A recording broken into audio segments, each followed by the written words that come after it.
everyone, welcome to the Digital How To. Today we're going to know how to insert a header and footer in Google Docs.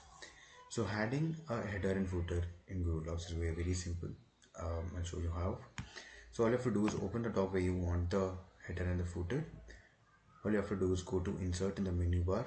In the insert, if you click on insert and if you scroll down, you will find a header and footer option.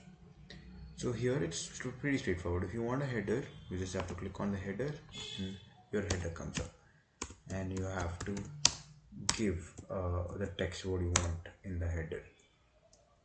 So once you had that, you have different options to customize this as well. You can add, say, page numbers in the header, or if you want just the header format in terms of how the length should be, you can define that as well.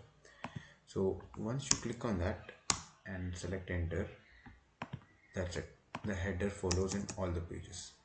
If I come down to the next page, see, there's an header here, there's a second page, and if you go to the third page, header comes up here also. So that is how you add the header.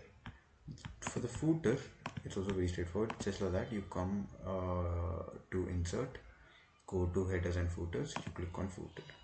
In footer, you add the text again, and then you align it where you want, and then again here you have options to insert the footer.